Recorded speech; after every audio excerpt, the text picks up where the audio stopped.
And we're back from the state capitol. Hi there, David Smith here with you, and pleased to welcome Senator Scott Frantz, representing Greenwich, Stamford, and New Canaan to the program from the 36th District. And how's it going for this first 3 weeks? Well, I have to be honest with you, it's been very slow. We gavelled in on February 5th. We're looking at 3 weeks that have gone by without a whole lot happening in terms of floor work. But the committees are starting to get a little more busy than originally in the beginning. Weather didn't help. Slow start, that's for sure. It continues. That's true. The weather has been an issue. It's slowed a lot of committee meetings down, and I wouldn't say we're really behind schedule, but a lot have been canceled or postponed. Well, it is such a short session, and we're talking to the leader who was saying, you know, you get almost as many bills as during the longer session.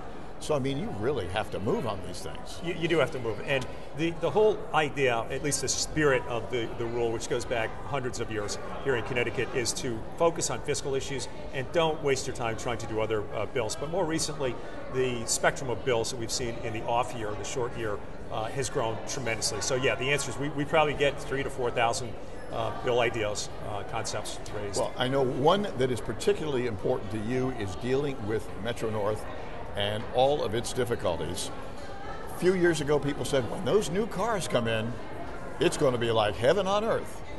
New cars, many of them are in, many of them are out again just about as fast. Yeah, well, it's been a disaster. And when they say that they're running at 80% of their potential in terms of being on time, capacity, et cetera, that's a disaster. That's not a B minus. That's essentially a D minus, maybe even an F in certain cases. You just have to look at the way they look at this statistically. So until it's back at 97, 98%, I don't think anybody's going to be happy. I'm not going to be happy. So that's going to be one of the big focuses this session. And in fact, tomorrow we're having a big informational hearing with Mr. Prendergast and Mr. Giulietti from Metro North and MTA to tell us what they're going to do. We had one last week in Stamford where they were suggesting that they're going to have a 100-day plan, meaning they're going to get it together, figure out what they're going to do over the next 5 to 10 years, over the next 100 days. I say let's do this in a week.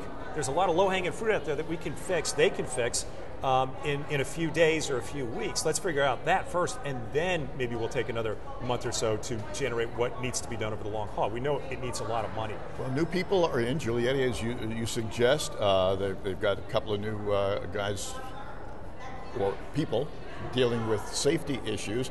And the safety issues, I cannot recall a spate of safety problems on Metro North in my viewing of it for many, many years, rivaling what we've had.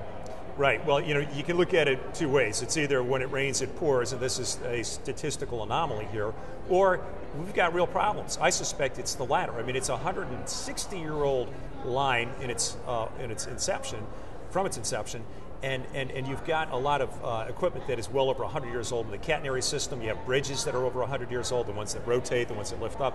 There are going to be huge problems. So we may be looking at the tip of the iceberg here. They've estimated we need at least $3.7 billion to go into the railroad system to keep it just up to normal standards. So where we're going to get that money, the resources, I don't know. Well, you got lots of problems. Certainly, the many in Washington are not interested in helping trains at all. They're too busy looking at the road lobby and all that.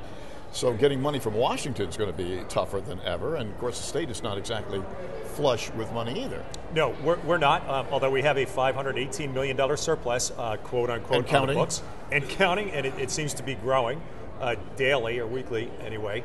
But it's a false surplus. It's one that is there because we are extending certain credits. We're borrowing more money. We're engaging in some accounting chicanery from time to time to make the numbers look a lot better, changing actuarial assumptions and the like. So that's not going to be a good source for funding for maintenance of the and upgrades of the railroad. I'll tell you what, it is a pleasure to see you, Scott. Thank you so much for being with us. We will look forward to having some longer time with you in the not so distant future. Well, thank you, David. Continued success. It's always a pleasure to be here. Ours. Senator Scott Frantz, our guest on this edition of Meet the Leaders from the state capitol. But wait, there's plenty more coming up for you in just a couple of moments. Stay with us.